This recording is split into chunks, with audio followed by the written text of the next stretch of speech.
औज़ुबिल्लाहि मिनश्शैतानिर्रजीम बिस्मिल्लाहिर्रहमानिर्रहीम। शाहिद राठौर का सलाम कबूल कीजिए। अफ़लातून अपने उस्ताद सकरात के पास आया और उससे कहने लगा कि आपका नौकर बाज़ार में खड़े होकर आपके ख़िलाफ़ गलत बयानी कर रहा है। सकरात ने मुस्कुराते हुए पूछा कि वो क्या कह रहा था। तो अफ़लातून ने जज्बाती अंदाज में कहा कि वो आपके बारे में कह रहा था कि उसके कुछ कहने से पहले ही सकरात ने उसे हाथ के इशारे से कुछ कहने से रोका और उससे कहा कि ये बात बताने से पहले तुम इस बात को 3 की कसवटी पर रखो।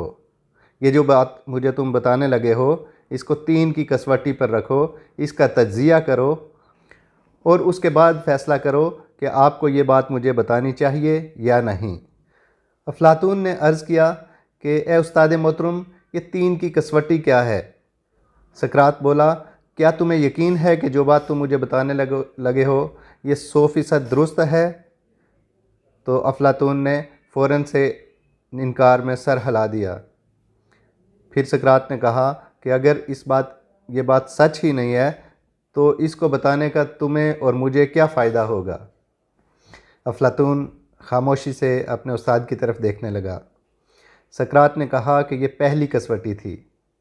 अब चलते हैं दूसरी कसवटी की तरफ। तुम मुझे ये बताओ कि ये जो बात मुझे तुम बताने लगे हो क्या ये अच्छी बात है? तो अफ़लातून ने फ़ौरन इनकार में सर हिलाया कि नहीं, ये अच्छी बात नहीं है, ये बुरी बात है। तो सकरात ने कहा कि क्या तुम समझते हो कि एक बुरी बात तुम्हें अपने उस्ताद को बतानी चाहिए?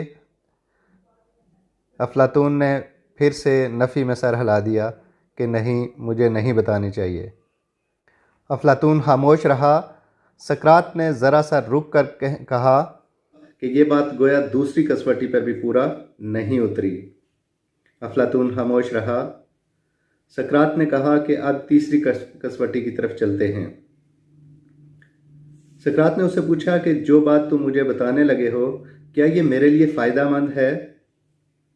तो अफ़लातून ने फिर से नफ़ी में सर हिला दिया कि नहीं उस्ताद मोहतरम, हरगिज़ ये आपके लिए फ़ायदेमंद नहीं है।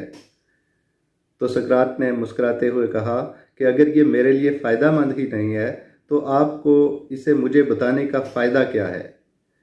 अफ़लातून परेशान होकर दाएं बाएं देखने लगा।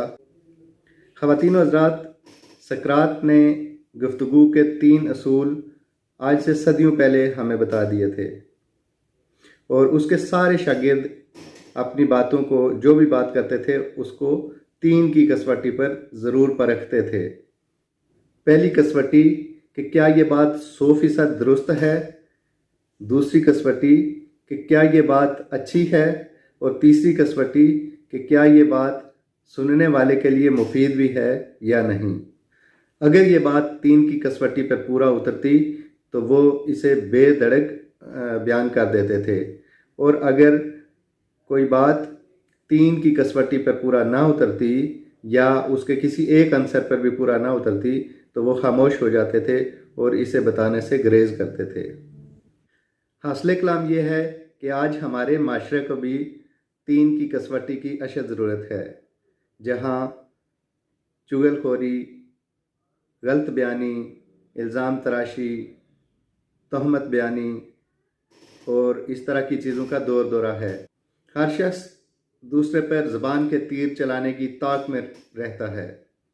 हम बग़ैर सोचे समझे वो बातें भी दूसरों को बता देते हैं कि जो 100% दुरुस्त भी नहीं होती, जो अच्छी भी नहीं होती और जो हमारे लिए मुफीद भी नहीं होती, और फिर इनके हमें बहुत ज़्यादा नुकसानात भी उठाने पड़ते हैं।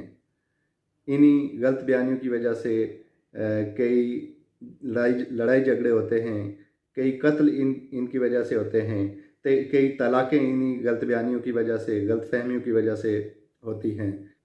तो हमें भी चाहिए कि जो भी बात हम दूसरों को बताएं तो उसको इन 3 की कसवटी पर ज़रूर परख लें कि ये दुरुस्त भी है या नहीं। शाहिद राठौर को दीजिए इजाज़त। इंशाअल्लाह ताला अगली वीडियो में दोबारा से हाज़िर होंगे। बहुत शुक्रिया।